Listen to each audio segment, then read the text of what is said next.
Once again welcome back to pharma concept. देखिए, आज के वीडियो में हम डिस्कस करेंगे एम्स फार्मासिस्ट एग्जाम का पेपर 2023 का, जिसमें हम मेमोरी बेस्ड क्वेश्चन डिस्कस करेंगे और इनका कंप्लीट एक्सप्लेनेशन भी देखेंगे। देखिए, एम्स फार्मासिस्ट एग्जाम की जो सीआरए की भर्ती होती है, उन्होंने अपना जो पेपर है उसको डिस्क्लोज करना बंद कर दिया है। ठीक है ना, तो इसलिए जो भी हम क्वेश्चन यहाँ पे देख रहे हैं वो मेमोरी बेस्ड क्वेश्चन देख रहे हैं, साथ ही उनका कंप्लीट एक्सप्लेनेशन भी देख रहे हैं।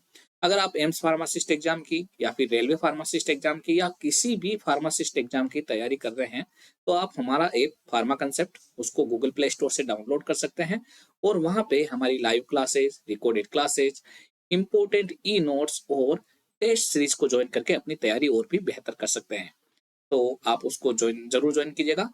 तो चलिए शुरू करते हैं आज का ये पेपर, जिसमें हम आज पहला क्वेश्चन देखेंगे। चलिए, पहला क्वेश्चन है इसका, which of the following antibiotic is not given orally. आपको ये बताना है कि इनमें से कौन सी एक एंटीबायोटिक ओरली नहीं दी जाती है। चार ऑप्शन है। ऑप्शन ए है जेंटामाइसिन, ऑप्शन बी है एमोक्सिसिलिन, ऑप्शन सी है सिप्रोफ्लोक्सासिन एंड ऑप्शन डी है कोट्राइमोक्साजोल। देखिए, इसका जो राइट आंसर रहेगा वो रहेगा ऑप्शन ए, यानी कि जेंटामाइसिन।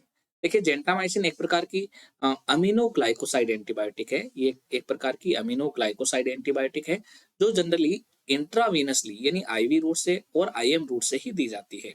बाकी एमोक्सिलिन की बात करें, सिप्रोफ्लोक्सासिन की बात करें, कोट्राइमोक्साजोल की बात करें, ये तीनों ही ओरली रूट से दी जाती है। सिप्रोफ्लोक्सासिन इंजेक्शन फॉर्म में भी आता है। ठीक है ना। तो जेंटामाइसिन एक प्रकार की एमिनो ग्लाइकोसाइड एंटीबायोटिक है। अगर इसको हम ओरल रूट से देंगे तो क्या होगा, जो भी हमारे स्टोमक के अंदर गैस्ट्रिक कंटेंट के अंदर प्रोटियोलाइटिक एंजाइम होंगे, वो इस अमीनो ग्लाइकोसाइड को क्या कर देंगे, डिसोसिएट कर देंगे और उसका प्रॉपर तरीके से एब्जॉर्प्शन नहीं हो पाएगा। उससे पहले ही ये ड्रग क्या हो जाएगी, डिसोसिएट हो जाएगी। इसलिए इनको कभी भी ओरली नहीं दिया जाता। अमीनो ग्लाइकोसाइड एंटीबायोटिक को इसीलिए कभी भी ओरली नहीं दिया जाता है और जेंटामाइसिन इसीलिए ओरली नहीं दी जाती है। तो जितनी भी एमिनोग्लाइकोसाइड एंटीबायोटिक है, जैसे स्ट्रेप्टोमाइसिन हो गया, जेंटामाइसिन हो गया, ठीक है ना, तो ये सारी की सारी ओरली नहीं दी जाती है। इनको हम इंट्रावीनस या फिर इंट्रामस्कुलर ही देते हैं। चलिए अगला क्वेश्चन देख लेते हैं। Question number 2, identify the mechanism of hammer हील मील। आपको बताना है कि हैमर मील का क्या मैकेनिज्म है। चार ऑप्शन है। ऑप्शन ए है एट्रिशन, ऑप्शन बी है कटिंग, ऑप्शन सी है इम्पैक्ट एंड ऑप्शन डी है कंप्रेशन। तो यहाँ पे आपका क्या आंसर होने वाला है। यहाँ पे जो राइट आंसर रहेगा वो रहेगा ऑप्शन सी, यानी कि इम्पैक्ट। इम्पैक्ट के द्वारा आपका हैमर मिल वर्क करता है। देखिए, मैं अलग अलग मील्स के बारे में बात कर लेता हूँ। साइज रिडक्शन का टॉपिक आप हमारे ऐप पे देख सकते हैं, उसमें सभी मील्स के बारे में अच्छे से बता रखा है। साथ ही साथ उनकी मैकेनिज्म भी बता रखी है। उसी में से मैं थोड़ा सा एक स्लाइड यहाँ पे हल्का सा लेकर आया हूँ आपके लिए। टाइप ऑफ मिल में देखें, कटर मिल। कटर मिल का जो प्रिंसिपल है वो कटिंग पे डिपेंड है। ठीक है ना। इसका use soft fibres, crude animal and vegetable drugs को कट करने के लिए काम में लिया जाता है। और जो भी फ्राइबल मटेरियल है उनके लिए ये एप्लीकेबल नहीं है। ऐसे ही रोलर मिल। रोलर मिल आपका कंप्रेशन के प्रिंसिपल पे वर्क करती है। कंप्रेशन का मतलब देखिए ना, जैसे रोलर होता है, जैसे अपन तेल निकालते हैं गाड़ी से, तो वहां पे रोलर मिल वर्क करती है। कंप्रेशन होता है, जो सीड्स होते हैं उनको क्रश करके अपन क्या निकालते हैं, ऑयल। तो crushing of seed before extraction, ये आपका रोलर मिल में काम आता है। यहाँ पे ये भी एब्रेसिव मटेरियल के लिए एप्लीकेबल नहीं है। नेक्स्ट है हैमर मिल। हैमर मिल जो हथौड़े से अपन किसी को साइज रिड्यूस करते हैं, ये इम्पैक्ट प्रिंसिपल पर वर्क करती है। ऑलमोस्ट ऑल ड्रग्स के लिए यूजफुल है। जो भी एब्रेसिव मटेरियल है उनके लिए यूजफुल नहीं है। ऐसे ही एट्रिशन मिल एट्रिशन पे वर्क करती है। सॉफ्ट एंड फाइब्रस मटेरियल के लिए ये एप्लीकेबल है, एब्रेसिव मटेरियल के लिए नहीं है। बॉल मिल, जिसे हम रिवॉल्विंग मिल भी कहते हैं, एट्रिशन एंड इम्पैक्ट पे प्रिंसिपल पे वर्क करती है। ऐसे ही फ्लूइड एनर्जी मिल भी एट्रिशन एंड इम्पैक्ट पे वर्क करती है। देखिए, मैं आपको फिर से बता देता हूँ कि अगर आप pharmacist exam, GPAT exam, pharma assistant exam, AIIMS pharmacist exam, railway pharmacist exam, किसी भी एग्जाम की तैयारी कर रहे हैं, तो हमारे जो ऐप है गूगल प्ले स्टोर पे आप उसको आसानी से देख सकते हैं। फार्मा कंसेप्ट नाम से मिल जाएगा आपको। ठीक है, तो उसको आप डाउनलोड कर लीजिएगा। वहाँ पे अलग अलग हमारे कोर्सेज हैं, उनको आप ज्वाइन कर सकते हैं। बहुत ही किफायती रेट में कोर्सेज हैं जिनकी वैलिडिटी भी काफ़ी अच्छी है। ठीक है, और वो आपको उसमें आपको live classes, recorded classes, test series, e note सब कुछ मिलने वाले हैं। तो उन सबको आप देख लीजिएगा, जिससे आप भी अच्छे से अपनी तैयारी कर सकें। अगला क्वेश्चन देख लेते हैं। Question number 3, Duhring rule is related to. आपको ये बताना है कि डहरिंग रूल किससे रिलेटेड है। ऑप्शन है crystallisation, option B distillation, option C है फिल्ट्रेशन एंड ऑप्शन डी है साइज रिडक्शन। तो यहाँ पे जो आपका आंसर रहेगा वो रहेगा ऑप्शन बी यानी कि डिस्टिलेशन। देखिए डहरिंग रूल एक प्रकार का साइंटिफिक रूल है जो क्या डिस्क्राइब करता है, the relationship between the temperature at which two solution have the same vapour pressure. अगर मान लो दो सॉल्यूशन सेम वेपर प्रेशर रखते हैं तो उनके टेम्परेचर के साथ में क्या रिलेशनशिप है ना। तो it is used to estimate the boiling point of solution specially when the solution is concentrated. तो जो भी आपका डिस्टिलेशन प्रोसेस है उससे ये डहरिंग रूल रिलेटेड है, डिस्टिलेशन के अंदर काम में आता है। हमने डिस्टिलेशन का अलग से टॉपिक भी उसमें फार्मास्यूटिक्स के अंदर डाल रखा है, आप वहां से देख सकते हैं इसको। चलिए अगला क्वेश्चन देखते हैं।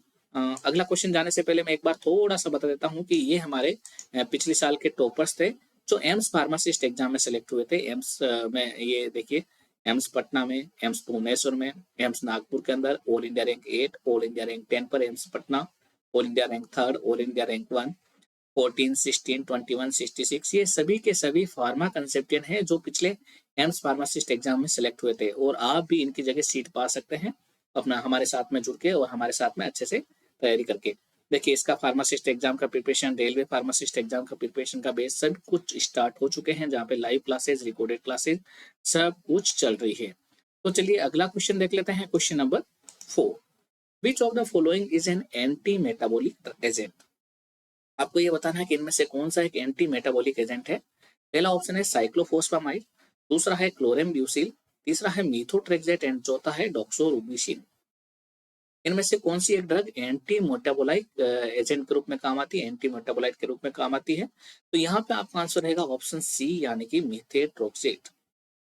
मीथोट्रेक्सेट आपकी anti metabolite anti cancer drug है। अगर एंटी मेटाबोलाइट ड्रग की बात करें जो एंटी कैंसर में काम आती है, पहला हो गया पिरिमिडिन एनालॉग जिसका एग्जांपल है 5-फ्लोरोयूरेसिल, सिटाराबिन, जेमसिटाबिन। ऐसे ही प्यूरिन एनालॉग, उसके एग्जांपल है 6-मर्केप्टोप्यूरिन जिसे हम 6-MPB कहते हैं, 6-थायोग्यूनिन, पेंटोस्टेटिन, एजाथायोप्रिन, ठीक है ना। Also used in organ transplant, ये आपका एजाथायोप्रिन ऑर्गन ट्रांसप्लांट में भी काम आता है और ये टी लिम्फोसाइट को सेपरेट करता है, ठीक है। एंड फोलिक एसिड एनालॉग जिसके एग्जांपल है मीथोट्रेक्सेट एंड पेमिट्रेक्सेट। तो ये मीथोट्रेक्सेट है वो फोलिक एसिड का एनालॉग है, ये फोलिक एसिड की सिंथेसिस को रोक देता है और जो भी फास्टली ग्रोइंग सेल्स है उनको ग्रो नहीं होने देता है ना। फोलिक एसिड का एनालॉग है, फोलिक एसिड की सिंथेसिस को रोक देगा और जो भी फास्ट ग्रोइंग सेल्स है उनको डिवाइड होने से रोक देगा। तो इस तरीके से ये एंटी कैंसर एजेंट के रूप में काम आता है। नेक्स्ट क्वेश्चन है ring present in proton pump inhibitor omeprazole is. आपको बताना है कि इनमें कौन सी एक रिंग ओमिप्राजोल के अंदर प्रेजेंट रहती है जो कि एक प्रकार का प्रोटॉन पंप इनहिबिटर है। चार ऑप्शन है, option A benzene, option B है benzimidazole, option C pyridine and option D है इंडोल। देखिए यहाँ पे ऑप्शन डी है वो बोथ बी एंड सी है, इसको बोथ बी एंड सी कर लीजिएगा। तो यहाँ पे जो राइट आंसर रहेगा वो रहेगा आपका ऑप्शन डी यानी कि बोथ बी एंड सी।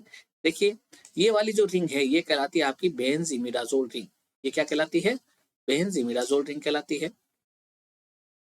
और ये वाली रिंग है ये कहलाती है आपकी पिरिडीन रिंग, ये पिरिडीन रिंग कहलाती है। तो इस तरीके से दोनों रिंग आपकी प्रोटॉन पंप इनहिबिटर में प्रेजेंट है, खासतौर से ओमिप्राजोल में, और ओमिप्राजोल के अंदर ये दोनों रिंग प्रेजेंट है। तो यहाँ पे आपका answer option D both B and C आएगा। चलिए अगला क्वेश्चन देख लेते हैं, क्वेश्चन नंबर 6।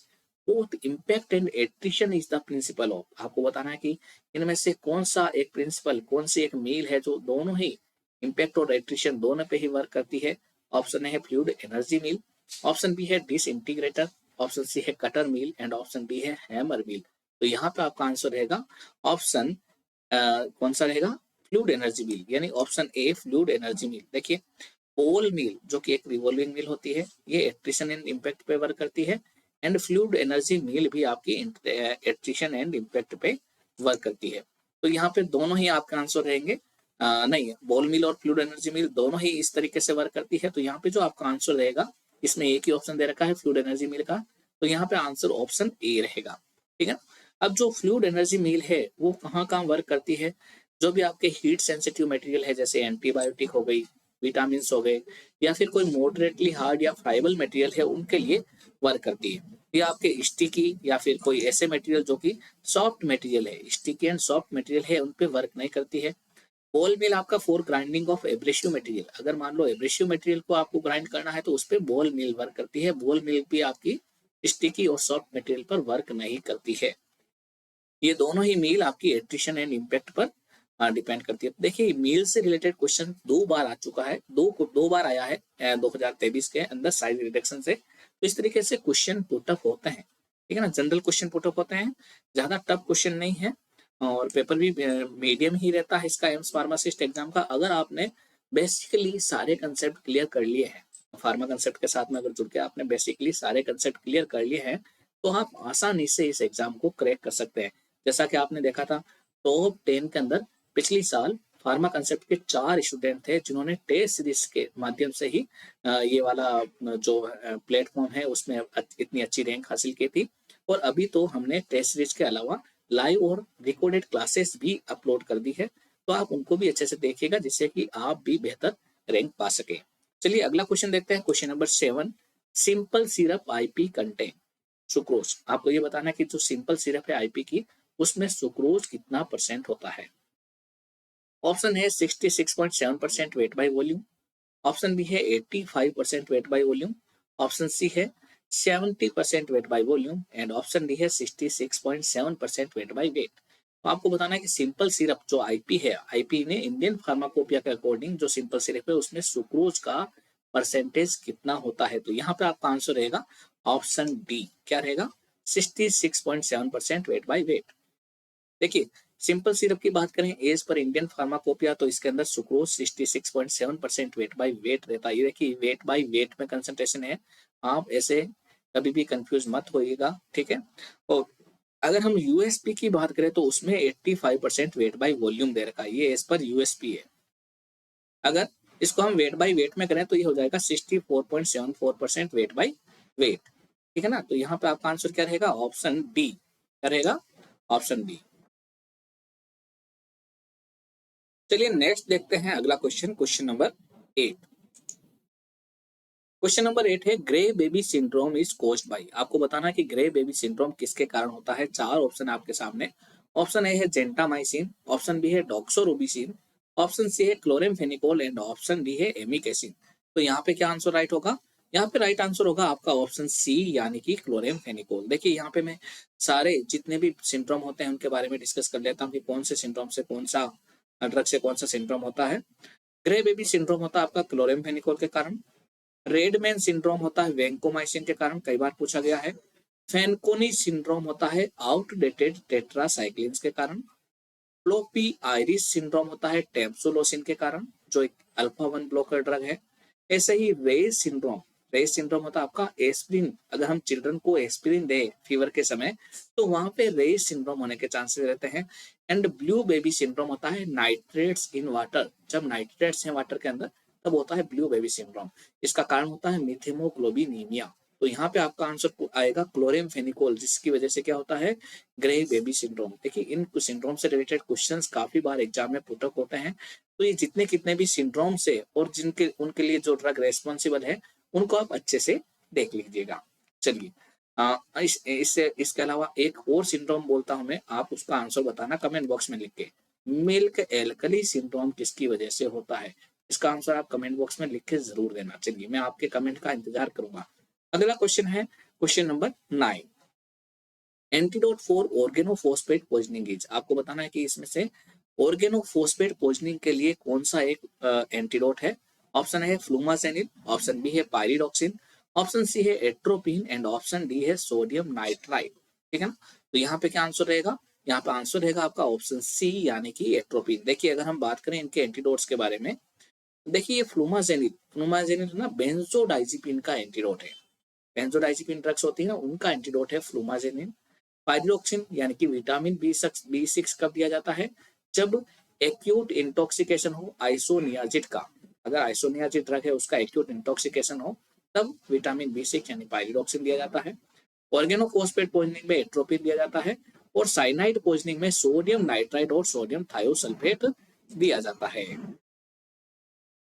तो इस तरीके से आप इन सभी ड्रग है, इनके लिए जो एंटीडोट है, उनको आप अच्छी तरीके से देखिएगा। इसका एक लेक्चर भी मैंने हमारे फार्मा कंसेप्ट ऐप पे डाल रखा है और वहां से काफी क्वेश्चंस पुटअप हुए हैं एग्जाम में, तो उस लेक्चर को भी आप फार्मा कंसेप्ट ऐप ज्वाइन करके देख सकते हैं। चलिए अगला क्वेश्चन देखें, question number 10, which of the following is not obtain from पेपेवर सोमनिफेरम। आपको ये बताना है कि इनमें से कौन सी एक एल्केलॉइड है जो कि पेपेवर सोमनिफेरम नामक प्लांट से ऑब्टेन नहीं होता है। ऑप्शन है ए मॉर्फिन, ऑप्शन बी है codeine, option C thebaine and option D है रेजरपिन। तो यहाँ पे आपका आंसर रहेगा ऑप्शन डी यानी कि रेजरपिन। देखिए इसमें मॉर्फिन, कोडीन, थीबेन इनकी बात करें तो ये तीनों ही आपके ऑब्टेन होते हैं फ्रॉम ड्राइड लेटेक्स। कहाँ से ऑब्टेन होते हैं? Dried latex from the capsule. जो प्लांट का फ्रूट होता है और पेपेवर सोमनिफेरम प्लांट का जो फ्रूट होता है उसको कैप्सूल कहा जाता है। ये क्वेश्चन भी कई बार पूछा गया है, ठीक है ना। तो उसके ड्राइड लेटेक्स से ये मॉर्फिन, कोडीन, थीबेन ऑब्टेन होते हैं। इसकी फैमिली है पेपेवेरेसी।